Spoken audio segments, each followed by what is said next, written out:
지난 간밤에 한 백화점에 도둑이 들었습니다. 이 도둑이 얼마나 치밀하게 계획했는지요. 이 도둑이 지나간 자리 지하 1층부터 마지막 꼭대기까지 층마다 도둑이 안 지나간 곳이 없고 도둑이 엄청난 일들을 해놨습니다. 그런데 문제는 얼마나 잘 준비했는지 지하실부터 6층까지 다 도둑이 지나간 자리에 아무도 도둑이 든 거를 몰랐어요. 다음 날이 돼서야 이제 도둑이 든 것을 알아차렸는데, 그것도 백화점이 개장한 지 이제 1시간, 2시간이 지난 뒤에야 사람들이 도둑이 들었다는 것을 알게 됐습니다. 이 도둑은 엄청난 것을 훔쳐갔는데, 무엇을 훔쳐갔냐면, 왜 사람들이 그 도둑이 왔는지 몰랐냐면, 도둑이 지나간 자리마다 무엇을 훔쳐갔냐면 가격표를 바꿔놨어요.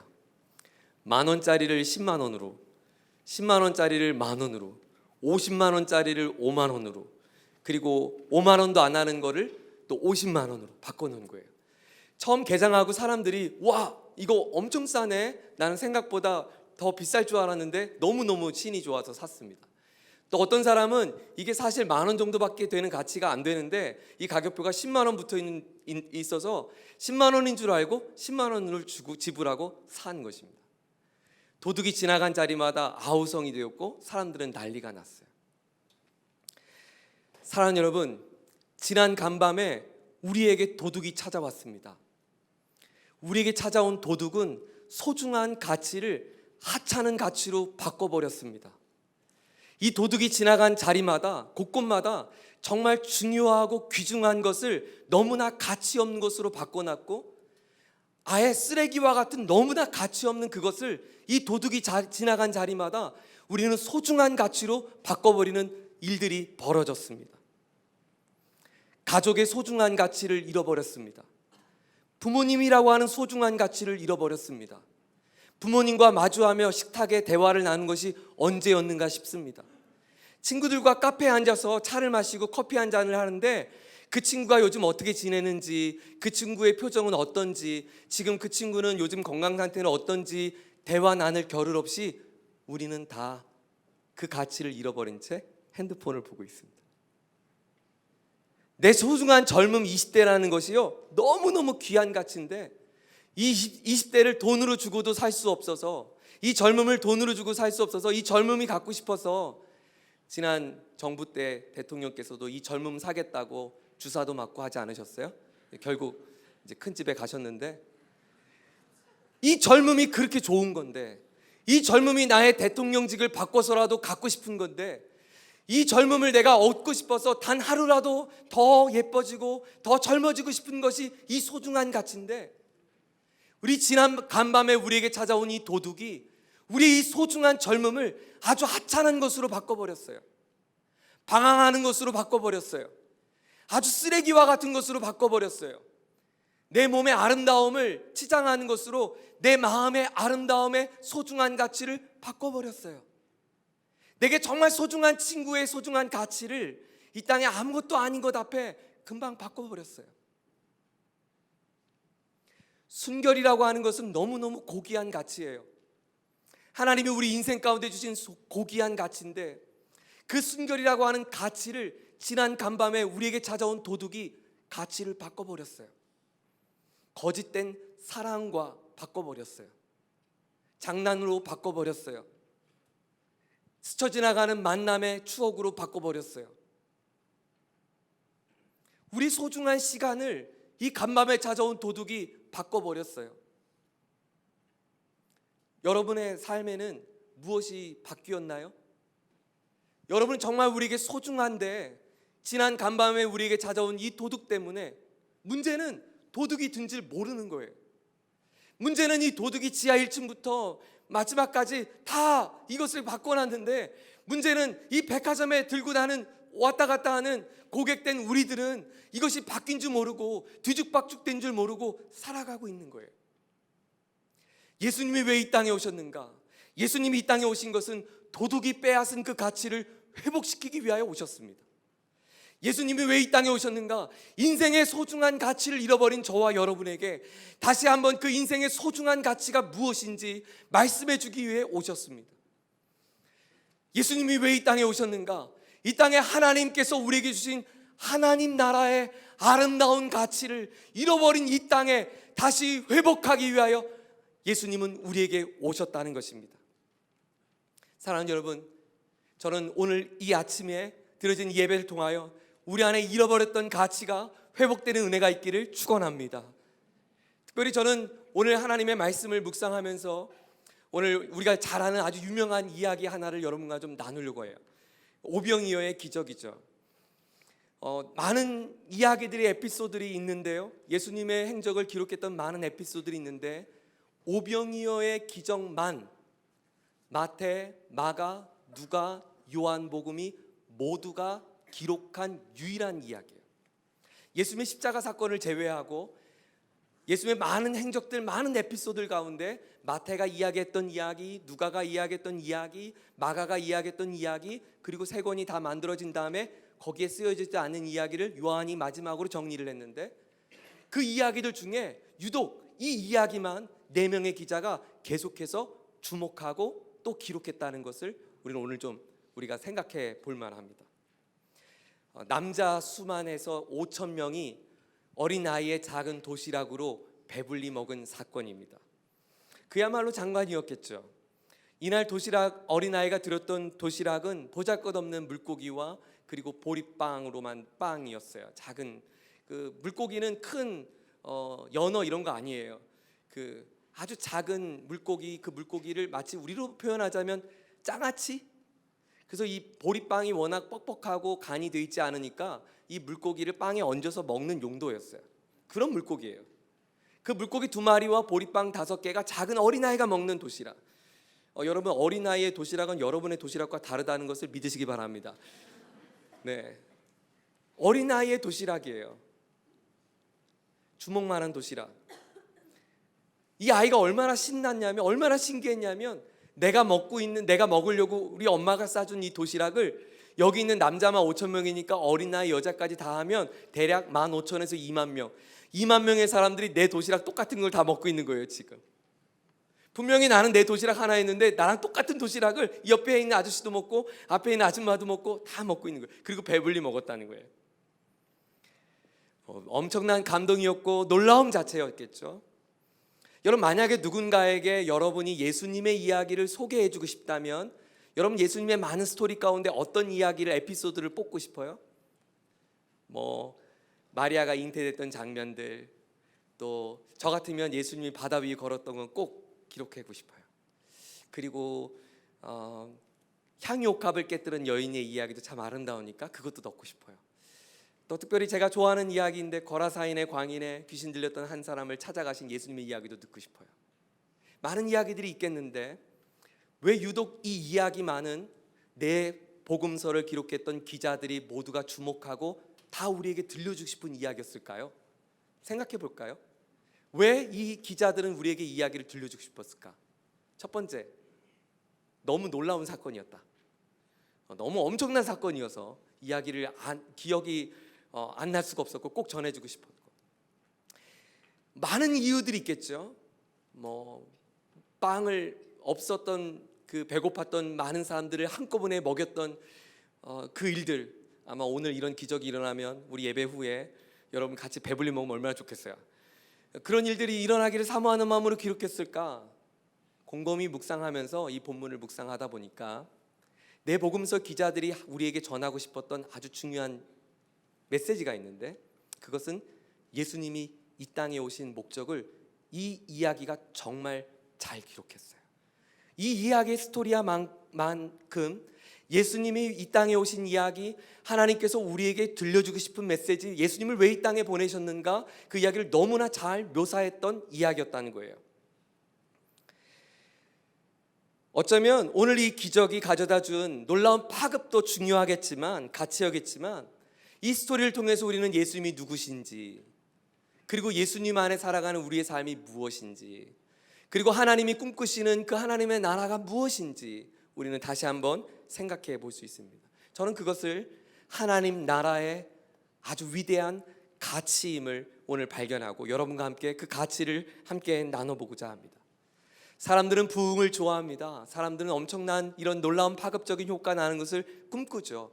누구나 다 바닥의 인생 가운데 배부름의 인생이 되고 싶고, 실패한 인생 가운데 성공하는 인생이 되고 싶고, 좌절의 인생 가운데 다시 웃음꽃을 피우는 그 인생을 누구나 꿈꿀 것입니다.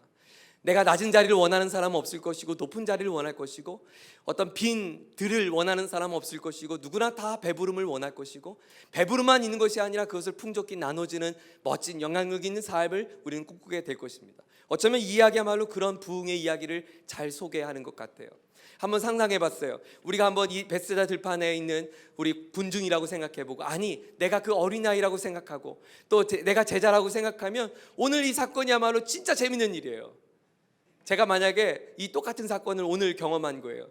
우리 목자들 봤는데 피골이 상접한 게 너무 배고픈 것 같아요. 그래서 제가 뜨랑슈아에 먹물빵을 샀어요. 6개 들어있는 빵을. 그래서 한 사람 한 사람 나눠주는데 끊이지 않는 거예요. 그리고 다 모아보니까 먹물빵 12광주리가 남겨진 거예요.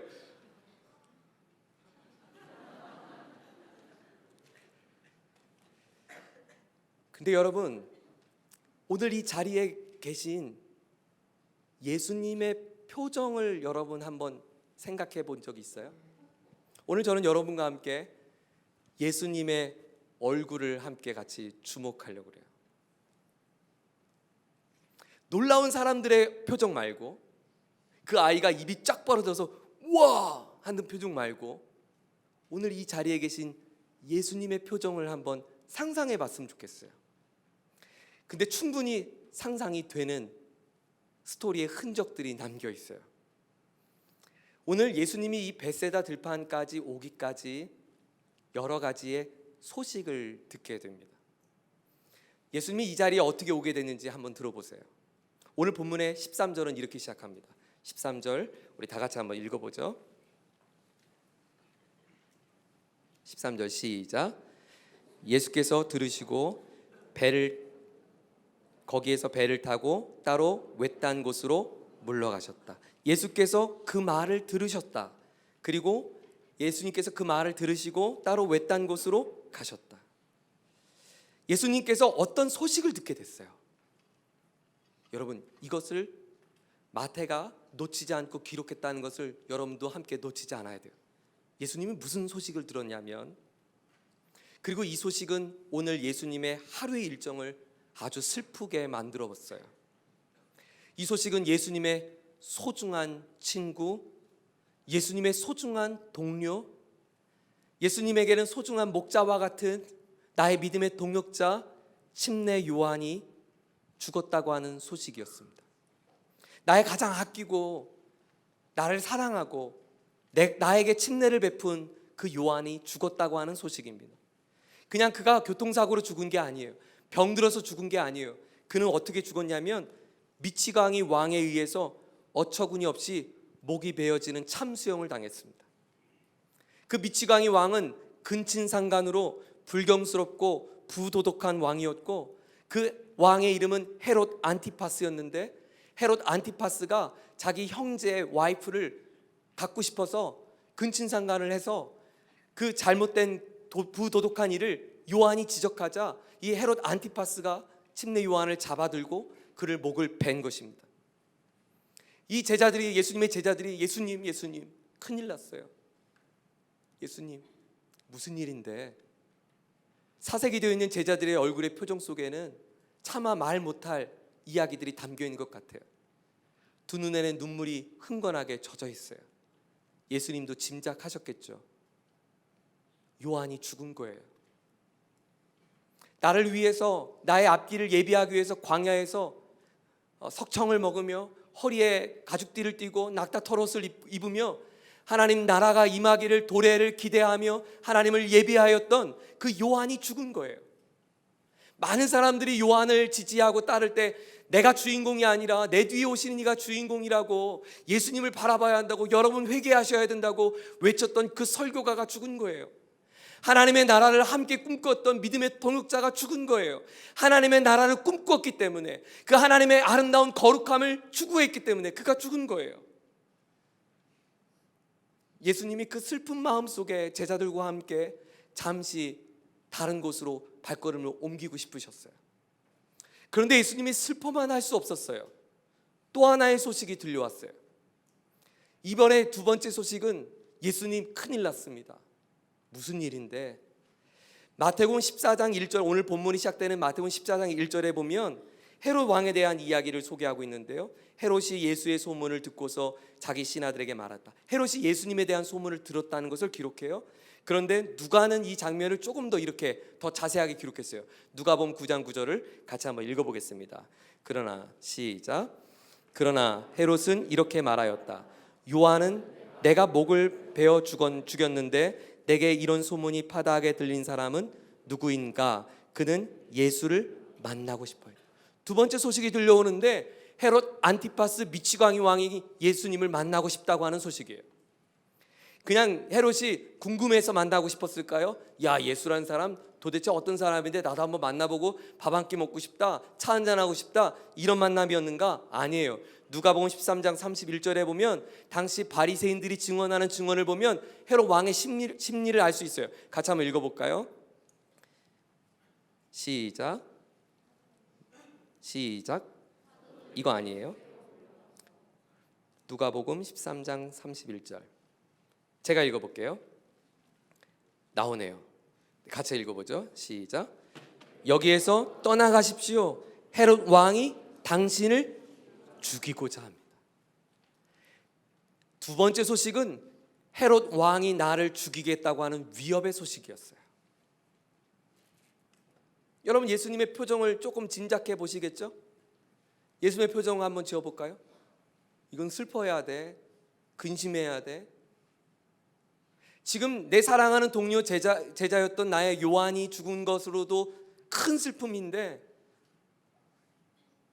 이제 예수님은 그 헤롯 왕에 의해 살해 위협을 듣고 제자들에 의해서 잠시 물러가야 한다고 하는 이야기를 듣게 됩니다. 나의 길을 예비하기 위하여 아낌없이 삶을 살았던 나의 사랑하는 동역자, 나의 믿음의 친구 요한, 자신의 삶을 다 포기한 채 광야에서 시간을 보내며 믿음으로 살았던 믿음의 사람, 자신을 위해서는 단 한순간도 살지 않은 채 하나님을 위해서 온 생애를 던지고 이제는 자기의 목마저도 하나님을 위해서 아낌없이 흘렸던 나의 친구, 나의 동료, 그리고 그 요한의 죽음은 세상의 미치광이 왕의 웃음거리, 조롱거리가 돼버린 나의 동료, 나의 친구 요한, 그 요한을 생각했던 예수님의 눈물의 마음의 심정을 여러분 생각해 보시겠어요? 부모 형제를 저버리고 아쉽지 않은 것처럼 예수의 길을 예비하며 걸어갔던 이 땅의 하나님 나라의 천국 복음을 외쳤던 요한, 그 요한이 죽었습니다. 이제는 그 미치광이 왕이 나를 원한다고 하니 그가 이제 나를 원하는구나. 예수님은 큰 한숨을 쉬지 않았을까요? 예수님의 마음이 미어지고 찢어졌습니다. 그리고 당장이라도 예수님 얼마든지 헤롯 왕을 심판하실 수도 있었습니다. 아니, 나 같으면, 저 같으면 심판해야 할 것 같았습니다. 그러나 예수님은 이 슬픔과 이 혼란스러운 마음을 안고 한적한 곳을 찾으셨어요. 그런데 여기에 마태와 누가가 기록하지 않은 또 하나의 에피소드를 마가가 또 기록해요. 이 똑같은 상황에 마가복음 6장 30절에 보면 이렇게 당시 상황을 또 하나의 소문이 들려옵니다. 6장 30절을 같이 한번 읽겠습니다. 사도들이 시작. 사도들이 예수께로 몰려와서 자기들이 한 일과 가르친 일을 다 그에게 보고하였다. 지금 어떤 일이 있냐면 예수님이 너무 슬프고 너무 당황하고 너무 어려운 마음에 잠시 한적한 곳을 찾아갔어요. 그런데 한적한 곳을 찾아갔는데 그 찾아간 그곳에 전도 여행을 보냈던 많은 무리들, 제자들이 전도 여행을 갔다 와서 선교 보고하는 거예요. 전도 보고하는 거예요. 우리 노방전도 갔다 와서 전도 보고하죠. 그런 것처럼 제자들이 전도 보고하는 거예요. 지금 제자들이 너무 흥분했어요. 예수님, 우리 엄청난 일이 있었어요. 예수님이 주신 능력 있잖아요. 그 능력으로요, 제가 기도했더니요, 병든 자가 나았어요. 예수님 진짜 신기해요. 예수님이 가르쳐 주신 대로 우리가 기도하고 축복했더니요, 그 가정이 변화됐어요. 회심했어요. 그들이 회개했어요. 우리가 전하는 천국 복음의 이야기를 사람들이 받아들였다고요. 예수님 너무너무 신나지 않아요? 제자들이요, 침을 튀기면서 그리고 이 모든 영광 하나님께 올려드립니다 박수 치면서 한 명씩 선교 보고를 해요. 들뜬 마음에, 흥분한 마음에 예수님 앞에 보고해요. 이때 예수님은 어떤 표정을 지었을까요? 예수님께서 어떻게 응수해야 될지, 그런 제자들에게 내가 뭐라고 대답해야 될지, 이런 생각 한번 가져보지 않았을까요? 내 마음을 알아주는 사람은 아무도 없나? 여기에 나의 제자들도 있고 또 이렇게 나를 따르는 많은 사람도 있는데, 지금 내가 내 감정과 내 마음과 내가 지금 어떤 느낌을 갖고 있을지, 슬픔의 이야기, 위협의 이야기, 그리고 흥분의 이야기, 그것이 오늘 예수님이 베세다 들판에 서 있었던 예수님의 어지럽혀진 감정들이었습니다. 예수님이 이제 그 한적한 곳을 찾아서요, 제자들과 함께 갈릴리 저 건너편으로 갔어요. 무려 갈릴리 호수의 폭은 10km에, 제일 짧은 거리가 10km의 거리를 예수님이 우회하셔서 다른 곳으로 갔는데, 거기에도 인산인해를 이루는 남자 장정 5,000명이 기다리고 있었어요. 슬픔과 위협, 그리고 흥분됨, 그리고 5,000명이 나를 주목하고 나를 기다리고 있는 이 혼란스러움에 예수님이 지금 서 있습니다. 지난 여름 우리 가족들과 함께 여름 휴가를 제주도로 다녀왔어요. 특별히 제가 여행을 준비하면서 몇 가지 버킷리스트가 있었는데요, 제가 이번 여름에는 서핑을 배우리라. 그래서 이제 초등학교 올라간, 우리 2학년 올라간 혜성이와 함께 아빠랑 같이 우리 서핑 배우자. 아빠가 TV 보니까 바다에서 파도에 딱 서핑을 타고 이 구릿빛 이 피부로, 그래서 아빠가 멋지게 한번 보여줄게. 넌 그때 나를 사진 찍는 거야. 그래서 미리 월정리 해변에 있는 한 서핑 거기 업체에 제가 예약을 하고 혜성이, 초등학교 2학년 혜성이하고 제가 레슨을 받았습니다. 저는요 그거 한번 받으면 파도에 멋있게 이렇게 타는 줄 알았어요. 근데 판 위에 오르는 것도 못 하겠더라고요. 너무너무 쉽지 않았어요. 이제 그래서 제가 서핑을 1시간 배우고 나서 이건 도저히 안 되겠다 싶어서 우리 자유 수영을 하게 됐는데요, 이제 연습 시간이 됐어요. 혜성이와 함께 우리 이제 배웠으니까 저 깊은 바다로 가자 그랬어요. 근데 혜성이가 못 가는 거예요. 그래서 왜 못 가? 두려워하지 마, 괜찮아. 너 다리에 로프가 지금 그 서핑 보드에 달려 있으니까 안 죽어, 괜찮아. 아빠만 믿어, 따라와. 근데 혜성이가 너무 무섭다고 들어가지 않는 거예요. 혜성아, 만약에 바다에 빠지잖아? 그럼 이렇게 하면 돼. 바다에 깊이 빠져. 그 빠진 다음에 바닥에 이 발바닥을 이렇게 발로 빵 차고 다시 점프를 딱 하면 서핑보드가 보일 거야. 그럼 거기를 잡고 올라가면 돼. 그랬더니 혜성이가 한심하듯 저를 쳐다보면 이렇게 말하는 거예요. 아빠, 그건 아빠가 나보다 키가 크니까, 아빠니까 그게 쉽지. 내 조그만 끼로 점프해서 그 올라가는 게 얼마나 힘든지 아빠는 알아요? 아빠니까 쉽지. 아빠니까 나보다 크니까 쉽지. 제 조그만 제가 지금 바다에 빠져서 점프하는 게 얼마나 힘든지 아빠는 모르죠? 우리 가끔 성경 읽으면 이런 생각하지 않아요? 믿음으로 유명한 사람들의 설교 이야기를 들으면 여러분 이런 생각 들지 않아요? 하나님, 그 사람들은 대단한 믿음이 있어서 점프해서 서핑보드를 탔는지 모르겠지만, 하나님, 이제 저는 아까 친구가 얘기한 것처럼 아직 하나님보다는 술이 더 좋은 걸 어떻게 해요? 저는 그렇게 쉽게 제가 서핑보드를 잡을 만큼 그런 믿음이 없다고요. 지금까지 부모님 때문에 억지로 교회 끌려왔는데 모태신앙들 있죠? 아무것도 못하는 애들. 그래서 어렸을 때부터 가정 분위기 때문에 교회는 왔어요. 안 오면 안 되니까 가정의 평화를 위해서 왔지만 뭔 소린지 알지도 못하고 내가 예배를 왜 드린지 하나님 누구신지 들어보지 못한 채 지금까지 신앙생활하는 제가 지금 목사님이 설교하는 것보다 그 설교를 듣는 제가 얼마나 힘든지 목사님은 알기나 해요? 당신은 공부해서 그렇게 설교할 수 있는지 모르겠지만 난 알아듣지도 못한 이야기를 1시간 동안 들어야 되는 내 고통스러운 마음을 알기나 해요? 전도사님은 믿음이 좋아서 우리에게 어려울 때 기도하라고 말은 하는지 모르겠지만, 정말 내가 좌절되고 힘들 때 찬양하라고 예배하라고 나에게 강요하는지 모르겠지만, 전도사님도 한번 겪어보지 않았어요? 그 어려울 때 기도가 나와요? 노래가 나오냐고요? 당장 등록금이 없는 제가 무슨 노래를 하겠어요?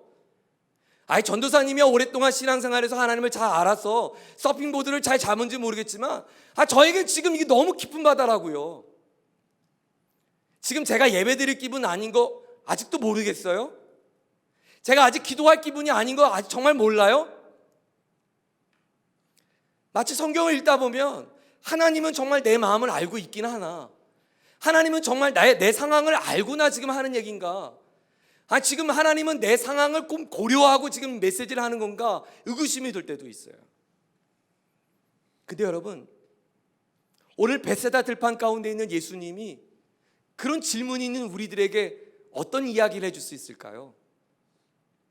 맞아, 너도 힘들지. 갑작스러운 그 소식 가운데 마음이 얼마나 무거운지 너도 힘들지. 나도 알아. 내 사랑하는 친구가 죽었다는 소식을 나도 들었거든. 수없이 나를 집어삼키기 위한 위협이 나를 지금 도사리고 있다는 건 나도 내 마음을 알거든. 네가 등록금이 없어서 두려워하듯 지금 나도 저 미치광이 헤롯이 군사를 이끌고 나를 죽이려고 혈안이 되어 있고, 이 5천 명의 사람들은 이제 곧 나를 죽이겠다고 저 갈보리 언덕에서 나를 조롱하고 손가락질하며 침뱉을 것을 나도 알거든. 그런데 그들은 지금 나에게 뭔가 먹을 것을 구하려고 나를 쳐다보고 있는 거, 내가 너무 그 얼굴을 보는 것 자체가 괴롭거든. 제자들은 내게 찾아와서 자기들의 전도 이야기를 기쁘다고 이야기를 했지만 나도 기뻐. 하지만 사실 그들은 내 마음을 하나도 한 명도 알아주는 사람이 없어. 그들은 지금 자기들이 들뜬 기분에 전도 여행 가운데 흥분해서 나에게 이야기하는지 모르겠지만 지금 내가 어떤 마음인지 어떤 상태인지 내 마음을 알고 알아주는 나의 친구들이 없는 것 같아. 맞아, 가족들도 친구들도 옆에 주변에 있지만 사실 너의 마음 깊이 알아주는 사람 없지. 내가 그 마음이야. 내가 딱 그 마음이야.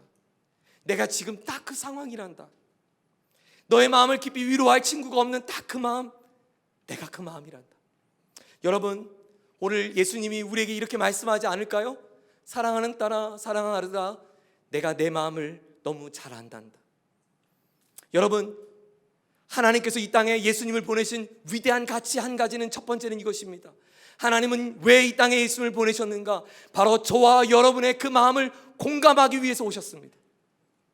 하늘 보좌에 내려오지 않는다면, 하늘에만 머무르 계시다면 인간의 몸으로 입고 있었던 배고픔과 굶주림과 추위와 헐벗음을 예수님이 못 느끼셨다면 오늘 우리의 마음을 공감할 수 없었을 거예요. 그러나 여러분 기억하세요. 하나님이 예수님을 이 땅에 보내신 것은, 예수님이 우리에게 오신 것은 당신의 마음을 공감하기 위해 오셨다는 것을 놓치지 않기를 축원합니다. 우리의 문제를 해결하기 이전에, 우리의 상황이 바뀌기 전에 예수님이 여러분을 공감하고 있다는 거예요. 예수님이 내 마음을 너무 잘 안다는 거예요. 예수님이 내 눈물을 아신다는 거예요. 여러분, 세상의 종교를 보세요. 부처님은 내 마음을 몰라요. 부처님은 그냥 그 자리에 앉아 계세요. 그리고 제가 찾아가야 돼요. 제가 빌어야 돼요.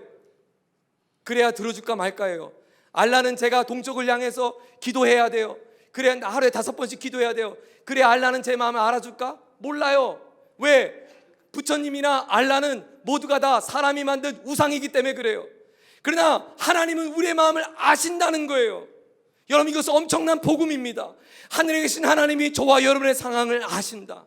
나를 아신다. 내 저절을 아신다. 내 상황을 아신다. 여러분, 이것이 이 땅에 하나님의 나라를 만들기 원하시는 하나님 아버지의 중요한 심정이라는 것입니다. 나를 아시는 것만으로도 우리에게 얼마나 위로가 되는지요.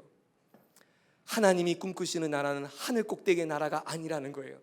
하나님이 꿈꾸시는 나라는 저 구름 위에 있는 나라가 아니에요. 하나님의 나라는 지금 내 마음을 아시는, 형편을 아시는 하나님께서, 당신의 처지를 아시는 주님께서 당신의 삶의 자리 가운데 하나님의 나라를 만들기를 원하신다는 것입니다. 사랑하는 딸아, 비록 너에게 가정이 아프고 힘들지만, 내 빈들 같은 상황이 있지만 오늘 이야기 잘 들어보렴. 내가 내 마음을 잘 알고 나는 그 빈들에서 너의 인생에 풍성한 삶을 주길 원한다. 너의 전공과 너의 인생과 너의 삶을 통하여 이 하나님의 나라를 만들고 싶구나.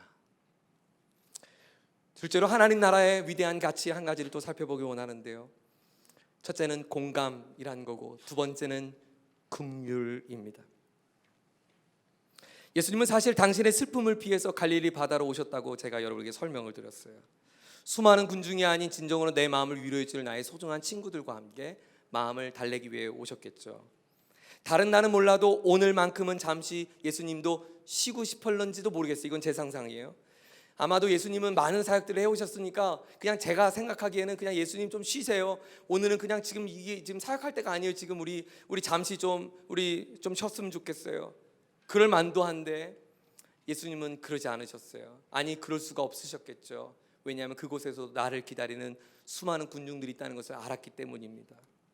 그 많은 무리를 예수님이 물끄러미 바라보시고 마태는 이렇게 한 문장으로 예수님의 마음을 표현합니다. 같이 한번 읽어볼까요? 14절입니다. 시작. 예수께서 배에서 내려서 큰 무리를 보시고 그들을 어떻게 여기셨다고요? 불쌍히 여기시고 그들을 가운데서 앓는 사람들을 또 여전히 고쳐주셨다. 불쌍히 여겨주시고 불쌍히 여겨주시고. 예수님은 우리의 마음을 공감하실 뿐만 아니라 우리를 향한 긍휼함을 갖고 계셔요. 지난 월요일에 한 병원 신방을 다녀왔어요. 평소 같았으면 편하게 다녀왔을 텐데 이 신방은 몇 주 전부터 사실 오랫동안 기도하고 약속을 조정하고 또 조정하고 어렵게 연결된 신방이었어요.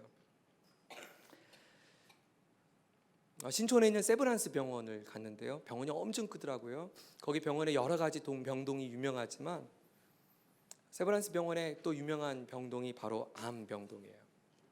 제가 지난 월요일날 만났던 환우는 24살에 위암 4기. 위암 4기는 이제 위암이 온 몸에 다 퍼져서 더 이상 생존할 수 있는 확률이 10% 미만인 상태에 있습니다. 24살에 위암 말기가 되어서 죽음의 문턱 앞에 애쓰고 있는 한 청년과의 만남이었습니다. 제가 신방에 보니까 링거를 맡고 있는데 링거에 보면 약병 이름 써 있잖아요. 저도 알아들을 게 써 있더라고요. 뭐라고 써 있냐면 마양류 써 있더라고요. 이 친구는 지금 암을 치료하는 게 아니고 너무너무 몸이 아프니까 그 몸을 아픈 것을 지금 견디는 중에 있는 거예요. 24시간 앉아 있어야 된대요. 너무 오랫동안 앉아 있어서 이제는 욕창이 났더라고요. 형제는 중학교 때 공부를 잘해서 캐나다로 유학을 갔습니다. 그리고 미국의 아주 유수한 대학을 진학했고 거기서 금융을 전공했어요. 그리고 금융을 전공하고 이제 한국에 돌아와서 외국계 기업 금융에 관련된 일을 이제 콜링을 받고 준비 중에 있었어요. 그럼 그가 어느 날 자기의 몸에 위암이라는 것을 발견됐고 그 위암은 항암 치료하는 2년 동안 죽지 않고 계속해서 번져서 지금 이 지경이 되었어요. 문제는 이날 큐티였어요. 큐티를 하지 말걸. 큐티를 해버리고 신방을 갔어요. 큐티 본문이 너무 잔인한 거 있죠. 뭐라고 써있는지 알아요? 심령이 가난한 자는 복이 있나니 애통하는 자는 복이 있나니. 더 이상 성경을 읽고 싶지 않았어요. 하나님, 지금 마음이 가난한 거 복 있다는 거 지금 제가 생각하는 것과 다른 복인 거죠? 지금 애통하는 게 복 있다는 거 지금 그런 복 아닌 거죠? 애통이 왜 복이에요? 지금 24살에 지금 너무나 아름답게 살아가는 청년이 이 죽음 앞에 괴로워하고 있고 슬퍼하고 있고 애통하고 있는 이 상황이 왜 복이냐고요. 만약에 제가 세브란스 병원 갔는데 이제 얼굴 처음 만나는 친구인데 그 친구가 저를 보면서 목사님, 당신이만한 하나님이 계시다면 왜 나에게 이런 암덩어리를 줍니까? 나는 왜 24살에 죽어야 합니까? 라고 울부짖는다면 하나님 전 뭐라고 대답을 해요?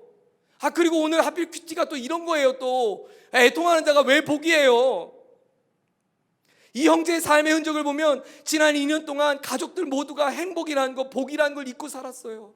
아버지는 신실해요. 어머니도 신실해요. 이 형제는 날마다 기도할 거예요. 그런데 그들의 삶은 지금 복이 아니라 고통 중에 고통이고 애통이잖아요. 이게 왜 복이냐고요. 너무 마음이 무거웠고 아내와 함께 병원 가는 동안 1시간 반 동안 침묵으로 우리는 마음으로 기도하면서 갔어요. 그리고 그 형제를 만나서 제가 그 형제에게 제 마음을 표현을 했어요. 내가 이런 마음이었고 내가 너에게 찾아온 것이 이런 두려운 마음이었고 내가 너에게 무엇을 선물할까? 뭐 책을 선물할까? 음반을 선물할까? 내가 우리 교회 친구들한테 물어봤더니 음반도 선물하라, 책도 선물하라 그러는데 내가 너 같으면 지금 책이 안 읽혀질 것 같다.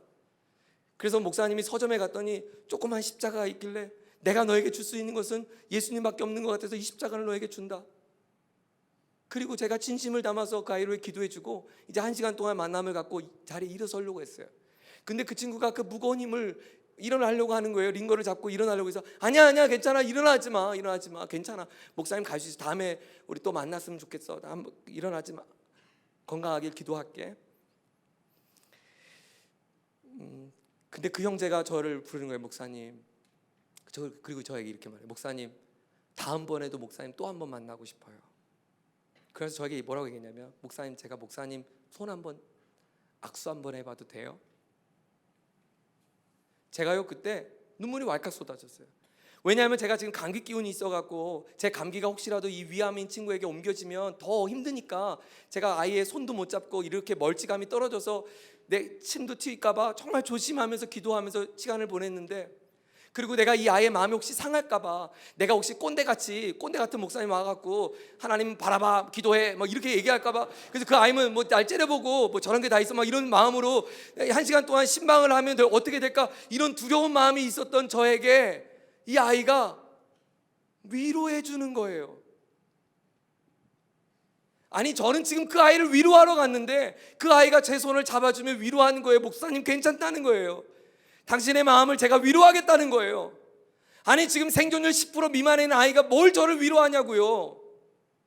그때 제가 오늘 묵상했던 큐티의 말씀 앞에 무릎을 꿇었어요. 아, 진짜 애통하는 게 복이구나.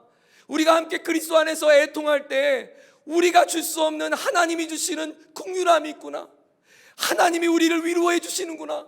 하나님이 우리를 안아주시는구나. 아, 이 병동에는 하나님이 계셨구나. 내가 애통한 게 아니라, 이 아이가 애통한 게 아니라, 2년 동안 엄마 아빠가 애통한 게 아니라 우리 예수님이 함께 애통하셨구나. 이 아이만 욕창당하는 고통에 있는 게 아니라 예수님 마음에 문드러지고 있었구나. 내가 위로해 줄 수 있는 작은 십자가가 위로가, 어떤 조각의 위로가 아니라 우리 안에 실체하신 예수님이 위로하시는구나. 애통하는 것이 복이구나. 와, 복되도다. 제가요 너무너무 감사해서 그 아이와 셀카를 찍었어요. 그리고 제가 제 기도 노트에다 이렇게 적었어요. 이 셀카는 하나님 보라고 찍은 거예요. 제가 그 친구 웃어.